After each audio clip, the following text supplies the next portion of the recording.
Focus, people. Let's get focused. It's your boy Tone 202 in the house again. All up in that. All right. I was just listening to the Herd because I like calling Herd. That's my dude.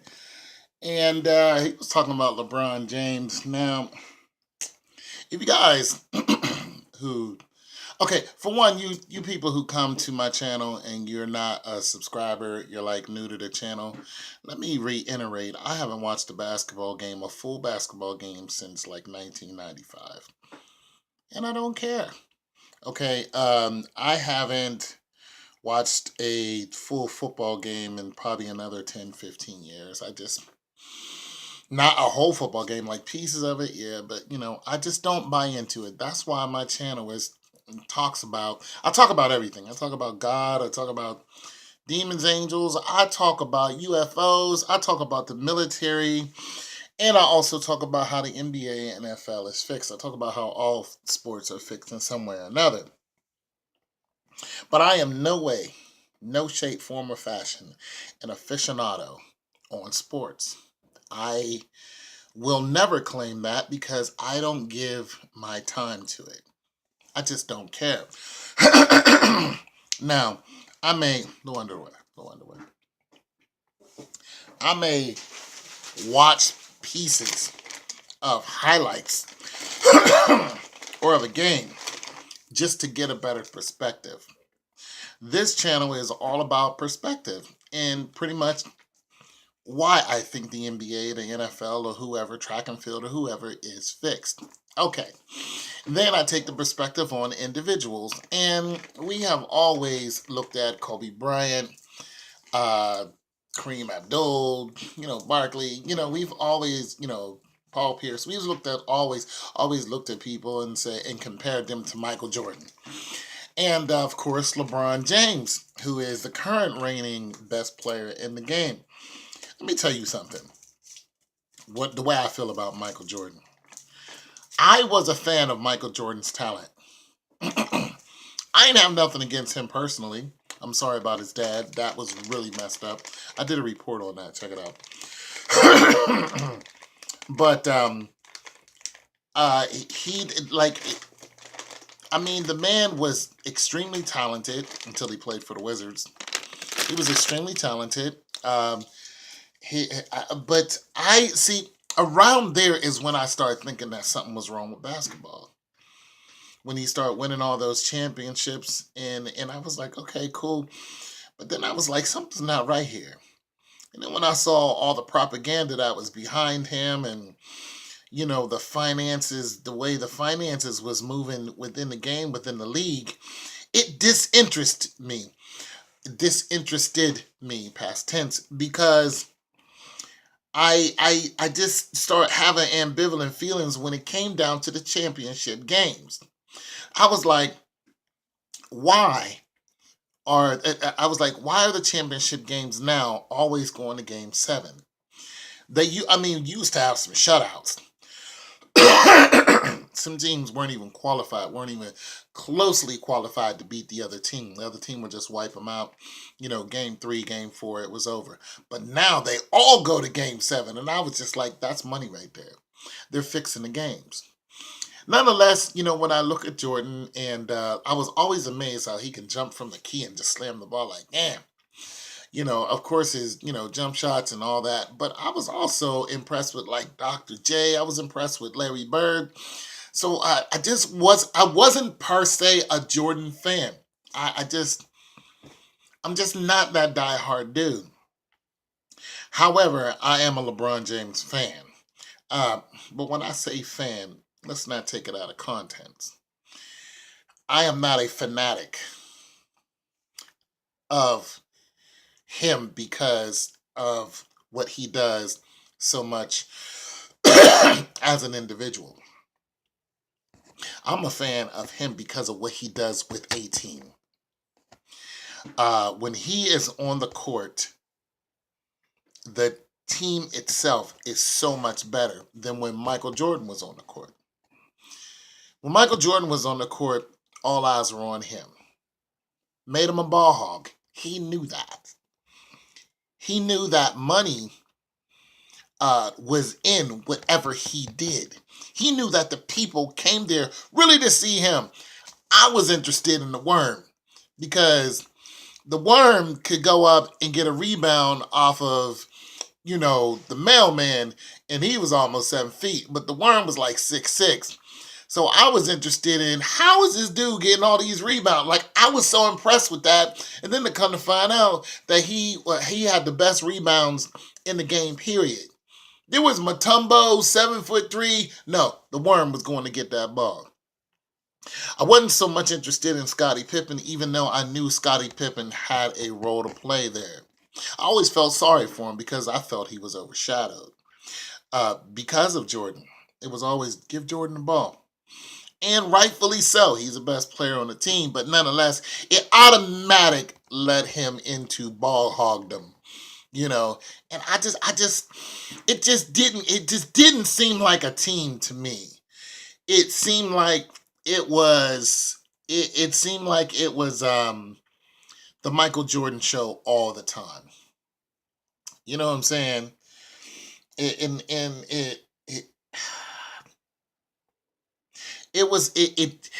took the validity of playing on a team away from me, because I always liked team ball. I always recognized who can do what. But I was always a team player. If my team moves in a certain direction, this will happen. Now, an example of that is when they had the All-Star games and they went over to another country and got spanked. They had all these big-time Jordan was one of them. All these big-time All-Stars went to another country. I don't know where it was. And they beat the hell out of them. All these superstars, and they just got spanked simply because they played team ball. Now, LeBron James is somebody who, to me, plays team ball. This is why I'm a fan of his. I don't know all the stats, but I know when he's on the court. Now, I know some of the stats. I just don't know them verbatim.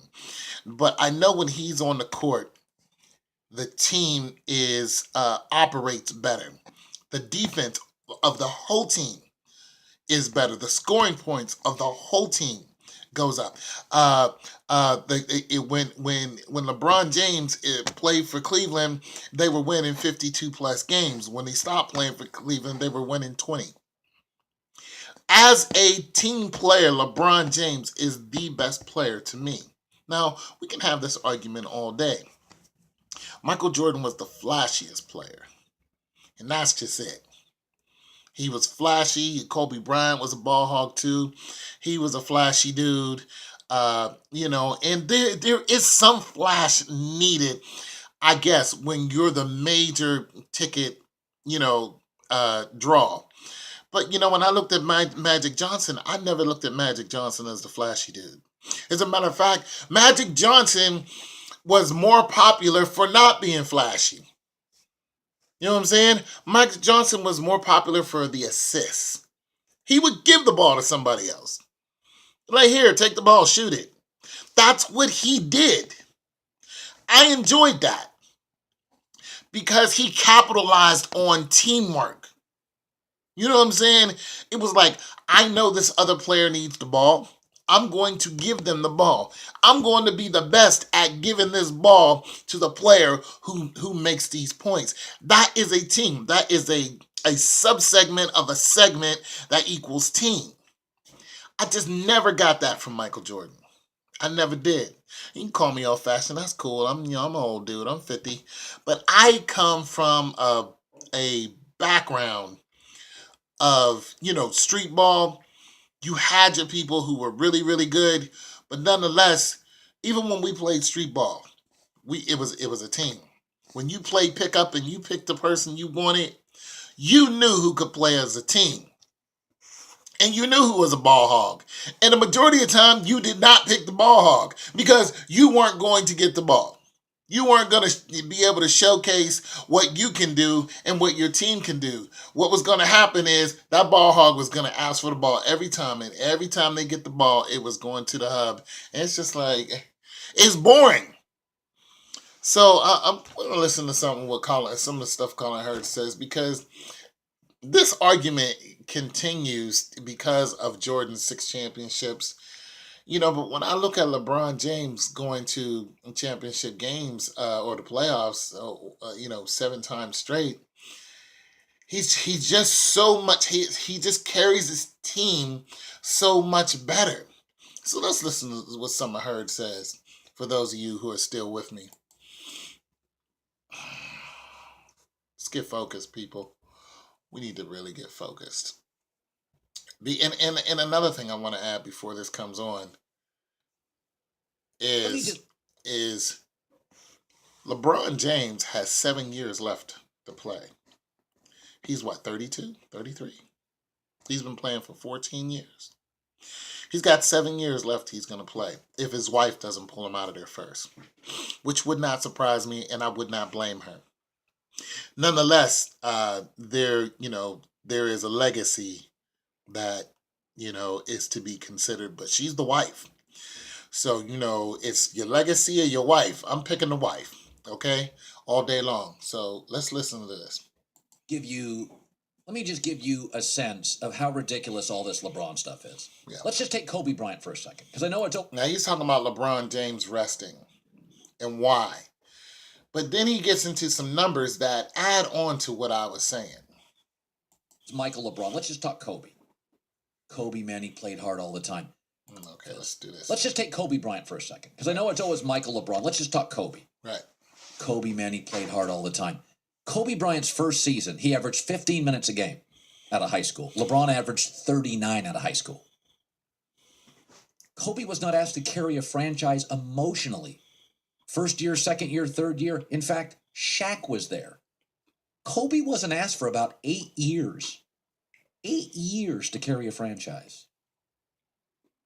LeBron was day one out of high school. You don't think emotionally that wears on you as well?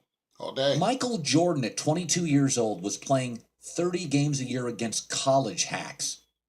LeBron at 22 was in the finals, carrying an NBA franchise, playing 4,000 minutes that year.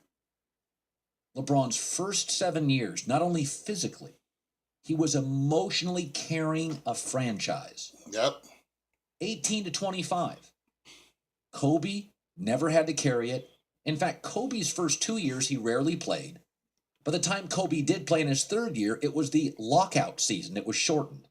I just want to speak on the fact of LeBron carrying the team and what he's talking about. Because when LeBron was carrying that team, before LeBron went to the Heat, LeBron was upset because he couldn't get any help. Now, the players he had was okay, but he couldn't get anybody. See, this is what I mean by team player. LeBron had guys who were okay, but he needed more star power. He needed somebody else that was good. He needed Tristan Thompson. He needed a Kyrie Irving. You see how they play off each other. Like he needed Kevin Love. He needed players like that to step up their game. Because it just wears on you. These guys are playing a hell of a lot of games. And it just wears on you when you just can't seem to get past that mark. And you're just like, you know what? I keep asking you guys to give me better players. You know what I'm saying? Like, I know that you guys are leaning on me. You paying me all this money. But see, LeBron wanted to go to the championships and win. That was all. And people wanted him to. Cleveland wanted him to win. You know what I'm saying? I'm from Akron. LeBron is from Akron. I mean, we're both from the same side of town. You know what I'm saying?